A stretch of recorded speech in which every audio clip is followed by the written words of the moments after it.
The Tom Woods Show, episode 452. Prepare to set fire to the index card of allowable opinion. Your daily dose of liberty education starts here. The Tom Woods Show. Want to learn a highly marketable skill in your spare time in a way that's rigorous and yet fun and engaging and inexpensive? Then learn web technologies at Code School. Get your free account through tomwoods.com/code. Hey everybody, Tom Woods here. Very interesting topic today. We're talking to George Kalantzis, who is director of the Wheaton Center for Early Christian Studies at Wheaton College. He's an associate professor in the Biblical and Theological Studies department there, and he has a book. It actually came out several years ago, but I only became familiar with it very recently, called Caesar and the Lamb, Early Christian Attitudes on War and Military Service. Now, he wrote this book from a purely scholarly standpoint, but to my mind, it has a lot of resonance, or ought to have a lot of resonance for us today. This book says something pretty much exactly the opposite of what you would think would be the connection between Christianity and the military that you would get in neoconservative and a great many evangelical circles today. So it's a very challenging and very important book for us to grapple with. I'm linking to it on today's show notes page, which is tomwoods.com/452. Remember to check out my free ebook on how to start your new blog or website, even if you know nothing about programming or design, like me. You can find that book, plus find out how you can get me to give you free publicity for that blog you have not yet started. So check it out before you start that blog over at tomwoods.com/publicity.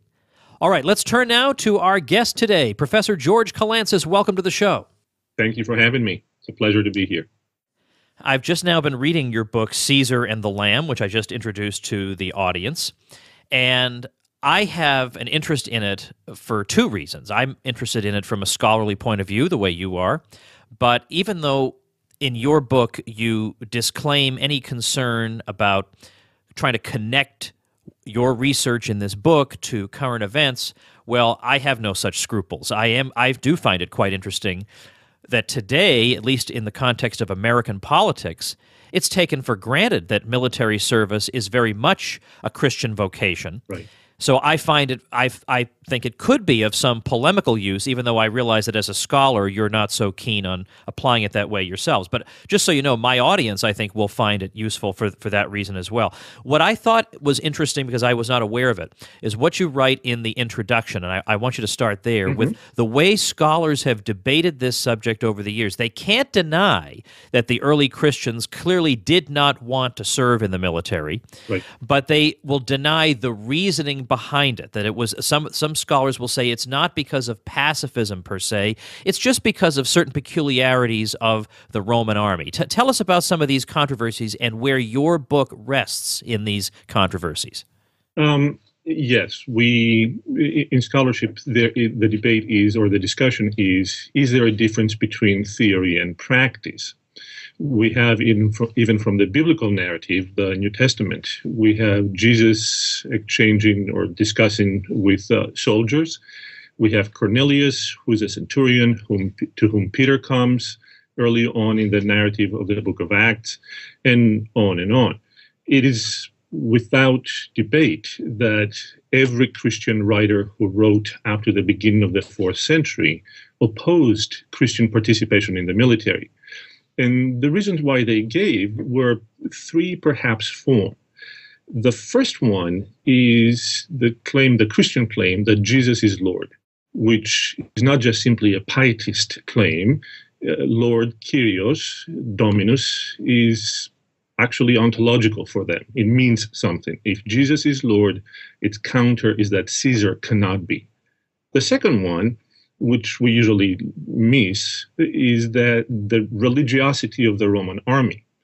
The Roman army is a very religious institution. One enters it with a religious oath called the sacramentum. It sounds very much like the modern day sacrament, and it was. And throughout one's 25-year career in the army, one serves under the auspices of the gods.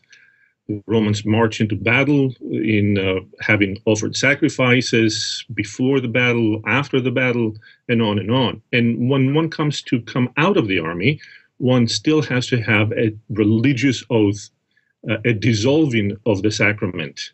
So it's a religiosity that is imbued in the army. The third one is, of course, the sixth commandment, thou shalt not kill, not only in Exodus 20, but also repeated again by Jesus in Mark 10, when the rich man comes to Jesus and says, what should I do? The very first thing that Jesus says to him in order to have eternal life is, you shall not kill. And Christians took that very seriously. And the fourth one is one that we usually almost completely ignore, and that is the dominical command to love one's enemy. That's in Matthew 5:44. Jesus says, not only do you love your friends, but you are to love and pray for your enemies. And Christians took that very, very seriously. Now, were there Christians who served in the army? Clearly. But there's a difference between the theory of the Christians and the practice. And that's where the scholarly debate is. How does one see this? Does one begin with the practice of Christians, see Christians are in the armies, and therefore we try to extrapolate what Christians believed, or do we begin with what Christians believed and try to explain why they acted differently than what they say they believed? Let me fast forward ahead to, I don't know, maybe 20 to 25% through your book, where you pose a very stark question to other scholars, which is, in order to evaluate exactly what the Christian view was, let's see if we can find any examples at all of Christians being urged to serve in the military either as a Christian vocation or out of some sort of civic duty. And you give the absolutely point-blank answer that there is no such example whatever. Right. And that is one of the things that I did in this book, is I went and read through every piece of material we have, Greek, Latin, Syriac, everything, for the first 3.5 centuries. There's not a single Christian writer, not one, who advocates for military service as a pious Christian vocation. Not one. And that was kind of startling to me. There's not a place for a debate on this. The material is just completely missing. All right. Now, I want to try to understand exactly what the reasons are for Christian objection to participation in the military. As you say, there's more than one, but let's begin with one that every scholar agrees on, which is the religious character of the army. What exactly would Christians be expected to do that would violate their consciences? Pretty much everything. The Roman religious system is permeating during this time and all the way through. It's permeating every aspect of life. For example, as I said before, a soldier would enter the military ranks by offering an oath to the gods, a sacrament, and with that, one would offer a sacrifice. It can be incense, it can be other things. These are sacrifices to pagan gods, to pagan deities, and they swear an oath to the genius of Caesar or to the well-being of Caesar, an oath of loyalty to Caesar in the presence of the gods, which clearly Christians cannot do. Secondly, repeatedly throughout the year, the regiment or the legions or the armies would have to come information in the camp and offer sacrifices to the gods. Is a Roman way of pledging allegiance to both Caesar and to the country, Rome, the empire in this case, but also to the gods. And they always bring the gods as witnesses to that. Again, Christians cannot do that. Why? Because for Christians, Jesus is Lord. And if Jesus is Lord, Caesar cannot be at the same time co-Lord or supreme Lord over God. So sacrifices to enter, sacrifices throughout the year. The marching into battle, when that happened, it wasn't as frequent as we want it to be or as movies make it to be, but there were occasions for that. The armies, the cohorts, the legions would stand in formation and offer sacrifices, actual sacrifices to the gods, so that the gods may protect them. Prayers are offered, and all these go against what it means to be a Christian, because a Christian recognizes, back then and still now, that there is one principal authority, one Lord, and that is God, that is Christ, and therefore it is to him that we pledge allegiance. So Christian writers of this time, up to the 4th century, the transformation of the empire in the 4th century, see the military oath or any other sense of allegiance. They extend that quite a bit into the civic administration also, as a counter-baptismal oath, as an oath counter one's Christian baptism. And that's the primary one to which they object. I think a lot of people are unaware of just how pervasive religious ritual was both in ancient Rome and in ancient Greece, in part because I think the Enlightenment wanted to portray classical civilizations as being like a mini 18th century salon. Right. Where they didn't have Christianity, so therefore they were probably entirely secular, or their religious ritual and commitment doesn't really need to be taken account of. But it was absolutely pervasive throughout both societies. What about the religious character of the figure of the emperor himself? That's a wonderful question. In the 4th century, especially in the 4th century BC and AD, in that transition year of the early empire, after the death of Julius Caesar, remember, we have to remember back in our history that Julius Caesar is elevated, declared by the Senate to be a god. Well, his adopted son Octavius, who became known as Augustus, is now the son of a god, right? And that is a title that continues in the next 5 generations to come to the end of the 1st century to be transformed into a living god. So the very figure of Caesar himself is one in which Romans saw a deified person. Now, ancient people are not idiots. They're just, in ancient times, they don't expect the Caesars to make the rain come or the crops to flourish. What they understand is that relationship in which these beings, Caesar in this case, is closer to the gods than we common people are. The second element is that Caesar in one's own person is also the chief priest, the chief religious authority, even though he didn't exercise often the right of the Pontifex Maximus. He was in himself the chief religious authority of the empire. So in the very person of Caesar, we have a culmination of both piety, religiosity, civic structure, the one who connects with the gods, the one who, at least in theory, is able to interpret the will of the gods, a very forceful and powerful personality. All right, now, having established what is, I think, indisputable, let's go to the part of your thesis that would be more debated, even though, as you say, you've gone through the sources, you've discuss them in detail in this book. It's chapter after chapter devoted to one or 2 or 3 figures. Let's look at the very earliest sources that you talk about here after the New Testament. The earliest sources that I can think of are the ones you've got in here. You've got the Didache, you've got the first letter of Clement, which is written toward the end of the 1st century. We've got Ignatius of Antioch, we're moving into the early 2nd century, and then also in the 2nd century, Justin Martyr. I've read a lot of this stuff, but it's been quite a long time, and I don't recall what the relevance of these documents is. In First Clement, I know that I remember the analogy he draws between the Roman army and the church, ideally, the discipline that ought to be in both, and that they should all be of one single mind, the way the Roman army is. But maybe you can help us understand how these relate to the question. The argument has been made quite often that, for example, I'll pull it a little bit back earlier into Paul, when Paul talks about Christians are to put on the armor of God, and then he goes on to describe what that armor looks like, that when he uses military language, that Paul allows for military language, imagery, and therefore service.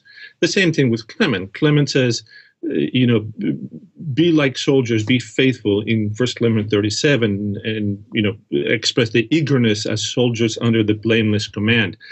And the argument is that because he uses such language, and these sources use such language, they therefore condone military service. What I'm showing here by putting them in context is that actually, no, they just use the analogy of military, the analogy of a soldier. But what they're actually saying is that Christians should be without deviation, strong and eager as a military unit. It does not condone, the language does not condone military service. It just uses the analogy. Right. But what else do we, when I think back to, like, what does Justin Martyr have to say about all this? I mean, my recollection of Justin Martyr is his interest in reconciling the classical philosophers with the Christian revelation. What we see in these transition period of the 2nd century, in Clement, in Justin, in the martyrdom of Polycarp, is something that is absolutely unbelievable to the Romans, and with them to the world around them. And that is, Christians not only do not fight, etc., but they're not afraid to die. And that is something that is unique in this. They're not afraid to die in witness to Christ, to being Christians. And what Justin talks about that in his dialogue with Tryphon is, look, these Christians are willing to be martyred, to bear witness, and therefore to die. In his apology, in his first apology, Justin does exactly that Christianity is an active transformation from a society that understands the world here as the dominant structure to a world that is of God, that only happens to be here for a period of time. And he keeps on talking about how Christians conquer enmity, those who are their enemies, by their love, by their good works, by not being rebels. And that is another characteristic of Christianity that Christian writers bring up, that Christians do not rebel. They honor Caesar. They honor the secular authorities, not by obeying them in doing what they're not supposed to do or they cannot do, but by placing them in their proper place. So Justin, and that transformational period of the 2nd century, moves from a classical understanding of what it means to be a citizen to what it means now to be a Christian citizen of a different kingdom with a different king. Let's pause for just a moment for this message. Folks, it's a tough economy out there, but at the same time, there's never been an easier time to acquire marketable skills. You've got the internet. And case in point is a place called Code School, which you can visit through tomwoods.com/code. I'm intrigued by it. I've actually checked it out myself. You can become a web developer. You can become a better web developer than you already are. You can design apps. You can be involved in web design. The sky's the limit, and you can learn it cheaply, at your convenience, and in a way that's actually enjoyable. As a matter of fact, a listener of this show wrote into me and said, I think it's awesome you're promoting self-taught web development stuff on your show. That's the field I'm in, and it's amazing to me how scarce the talent is. I've seen motivated friends of mine change career paths, self-teach, and land great jobs within 6 months' time. Definitely a great career. Get your free account through tomwoods.com/code. I'm interested in what you have to say about Tertullian and Origen, both of whom, of course, were widely read, continue to be widely read, each of whom had his brushes with heterodoxy, let's say, but who, of course, Origen was quite eager to be martyred, it seems, if I recall his story correctly. So I'm sure he fits into this somehow. But because they wrote so copiously, I'd like you to tell us something about what they had to say. Tertullian and Origen are wonderful examples of this because, as you said, they wrote so much. Tertullian is a convert to Christianity. He's a Latin speaker, lawyer in Carthage. Origen is a Greek speaker in Alexandria. He's born to a Christian family. So the two come from different backgrounds. One comes from a pagan background, the other comes from a Christian background. Tertullian writes repeatedly, and he's in a place in Carthage, in an environment in which Christianity is growing, but it's still a very, very small minority. But Tertullian is willing to say what needs to be said. He talks about bearing witness as the proper stance for Christians. For example, there are Christians in the camps close to where he lives, and they march in formation. And one of them does not wear the wreath that we can consider in our times. He refuses to have the medal pinned on him because, the honor of the unit. And he holds it in his hand as a sign that he refuses to accept it. And the rest of the Christians in the unit say to him, "Why are you doing this? You're going to bring trouble on us." And Tertullian recounts him, and Tertullian then takes the side that, you know what?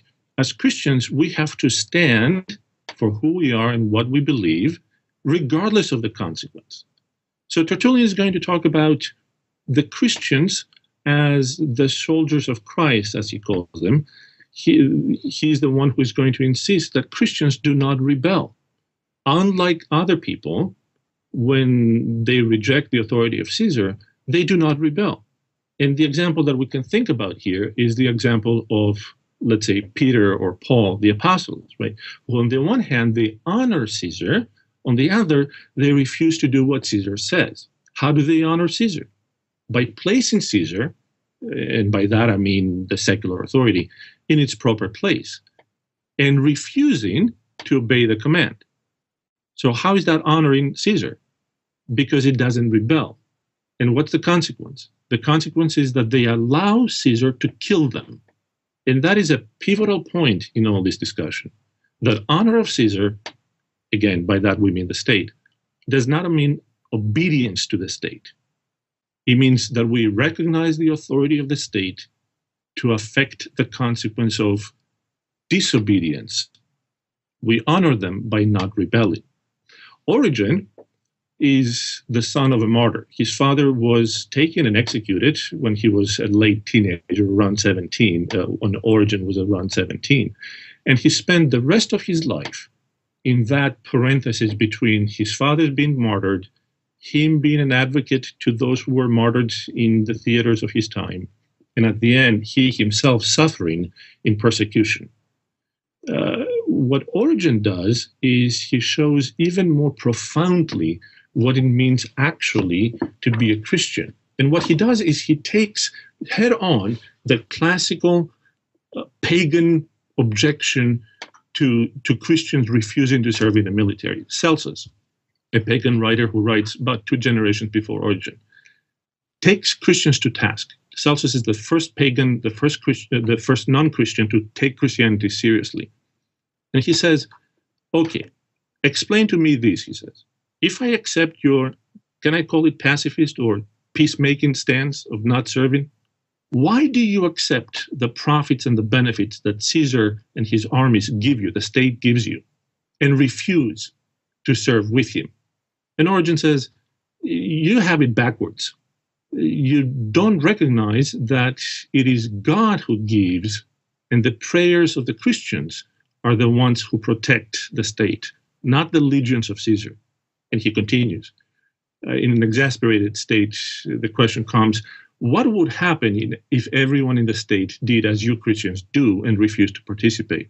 And Origen has a beautiful line where he says, if everyone followed the way of the Christians, we wouldn't have enemies.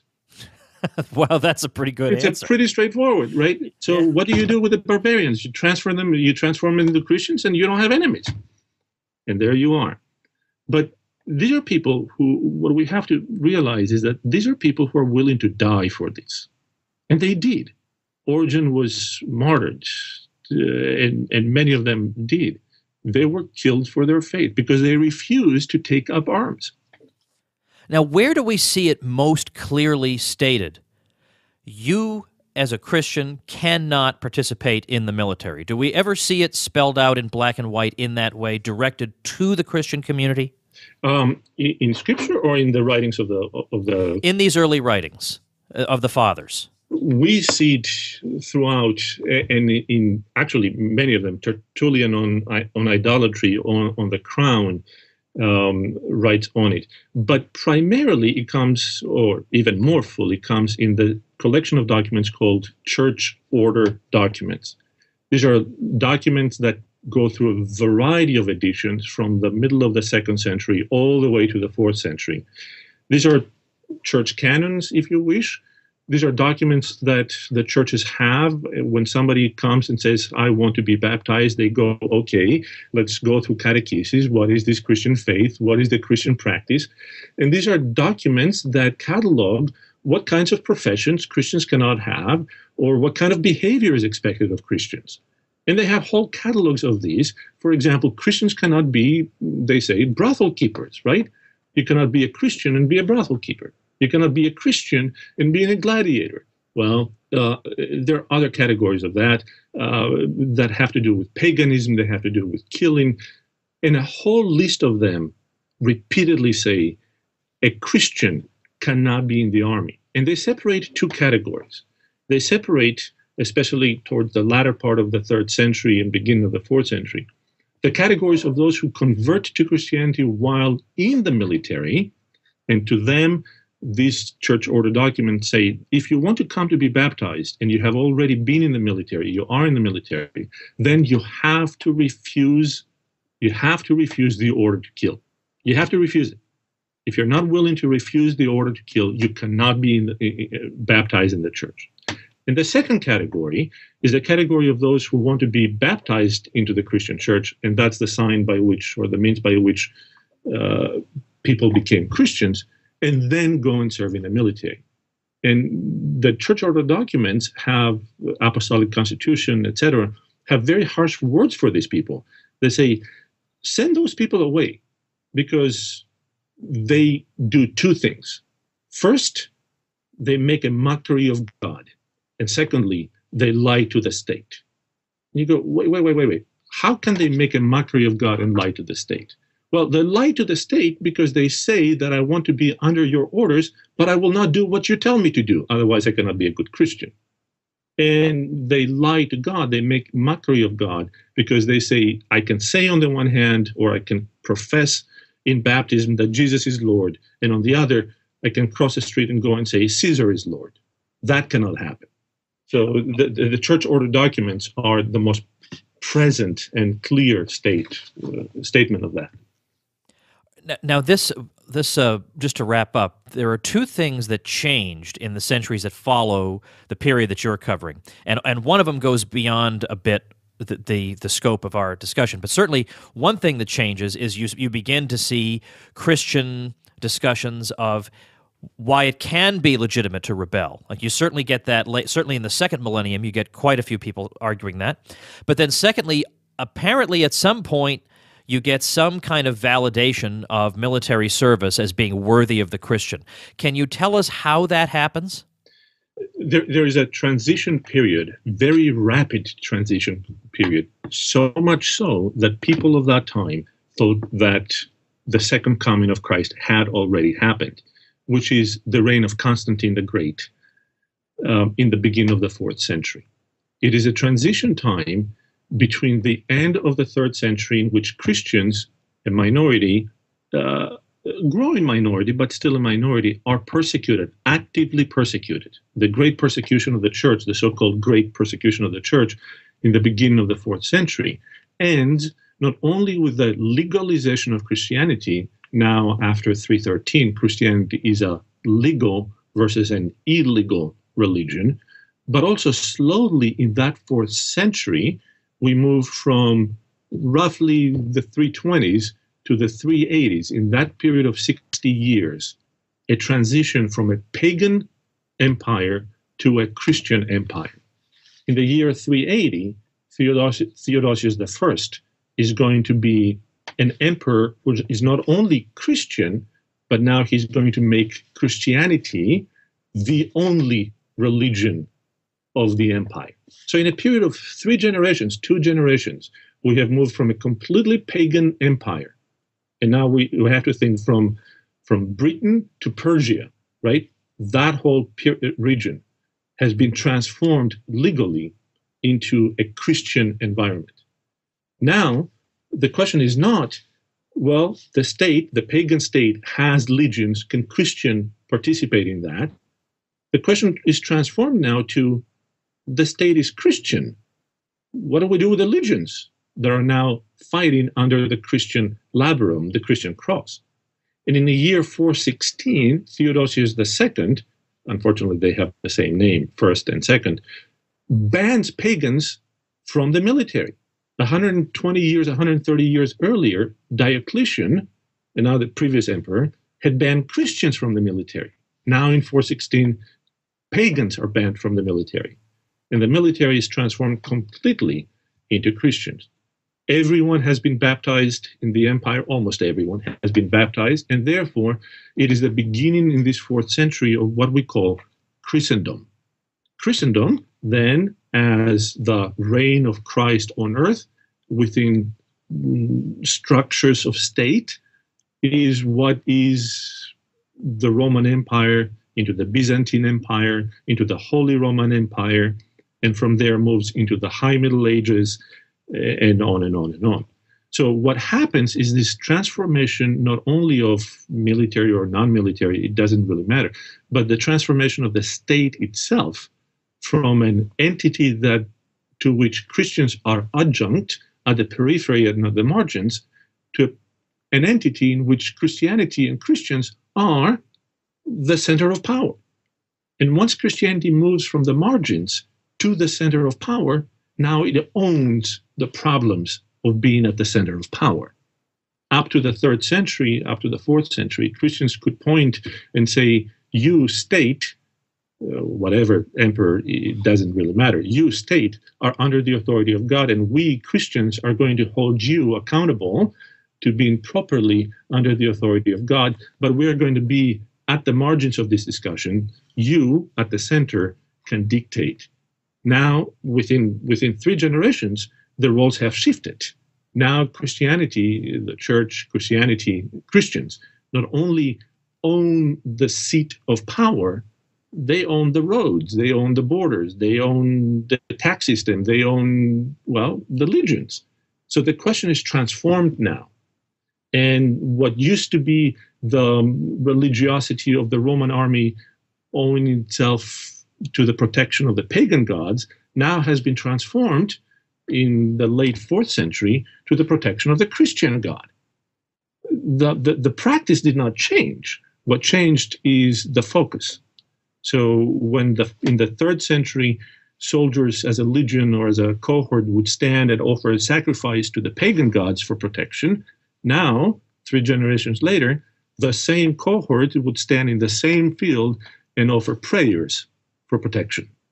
And for many of us, this is a place in a period, the 4th century and the beginning of the 5th century, in which the whole thing, the whole paradigm changes. That then moves into the discussions of late antiquity, from late antiquity into medieval ages, into pre-Reformation, pre-Enlightenment, and post-Enlightenment periods. So we're looping back all the way back to the pre-Christendom years to see what Christians and Christianity was before it was at the center of power. All right, I'm sorry I keep saying I'm going to let you go, but I just have to follow up on that because it seems to it creates a problem in my mind because I understand what you're saying, that now the Christians, first of all, the aspects of Roman society and the Roman military that were offensive to Christians are now absent. Secondly, there is the practical question of, well, we're in charge now, so somebody's got to keep an eye on the frontiers. Right. Okay, so, but that sort of pragmatic concern, I guess, only comes up when you're in charge, so I see that wouldn't have come up before, but they still have to deal with what in your book is the central moral problem of serving in the military, which is bloodshed. There's going to be bloodshed, whether it's a Christian empire, whether it's Christendom, whether it's classical antiquity, whatever. There's still going to be that major moral problem. How do they just glide over that? And that's an absolutely wonderful question. And that is an amazing transformation that happens in the 4th century. It almost happens within a generation. Now, there are, throughout this period, people who hold the 6th commandment and the command to love the enemy and elevate them and say, no, this is what it means to be a Christian. We cannot do it. So the voices of peacemaking do not go away. But the pragmatics overshadow everything. Even in the late 4th century, Basil of Caesarea, one of the bishops of Caesarea, greatest bishops, one of the great bishops of Christianity and theologians, says, one who has been in the military, who has been in the army, cannot come to the Eucharist for 3 years. It's not about punishment. It's about pastoral care of those who have been in the armies, those who have been in battle. It's not that they glide over it. It is that the pragmatics suddenly take over. I use a very, very bad analogy. Most analogies are bad. This one is particularly bad, but I'm going to use it. It is like the dog that is chasing a car, right? And you go after it, and suddenly the car slows down, and you grab the tire. Now what do you do with it? You actually don't know how to drive this. You don't belong in the car. What do you do with this? And what happens is Christianity is an identity crisis in the 4th century. The historians like Lactantius or Eusebius wrote both before the advent of Constantine and during his reign. You can see them pivot almost immediately into a millennial exuberance that Christ has come in the face of Constantine, in the name of Constantine, and we're in charge. Okay, now what? And they go silent. That's a very, very interesting transition. Yes. And that I had not thought of and hadn't really known about or realized or understood until you just talked about it right here. So this is very, very interesting material. Obviously, I don't need to persuade you of that. The book we've been talking about is Caesar and the Lamb, Early Christian Attitudes on War and Military Service. I will be linking to it on today's show notes page for episode 452, tomwoods.com/452. I'll link to your professional page over at Wheaton so people can find out more about you. And thanks so much for your time today. Very, very interesting. Thank you. It was a pleasure. All right, everybody. Caesar and the Lamb is a good book to accompany the new Ron Paul book, of course, on war, which you can find at tomwoods.com/swords. Because the book is Swords into Plowshares. That'll take you right to the Amazon page. Check those out. Also, we are having fun over in the brand new private Facebook group for the supporting listeners. The Facebook group is accessible through tomwoods.com/Facebook group. And it's just a great bunch of folks, and we're having great conversations already. It's exclusive. It's just for supporting listeners, so you got to head over to supportinglisteners.com and jump on board. And I am in this group interacting with people far more than I should be. I knew this was going to happen. I'm talking way too much, but we're having a great time. So I hope you can join us over there and join me tomorrow for another episode of the show. Thanks for listening. Become a smarter libertarian in just 30 minutes a day. Visit tomwoods.com to subscribe to the show for free, and we'll see you next time.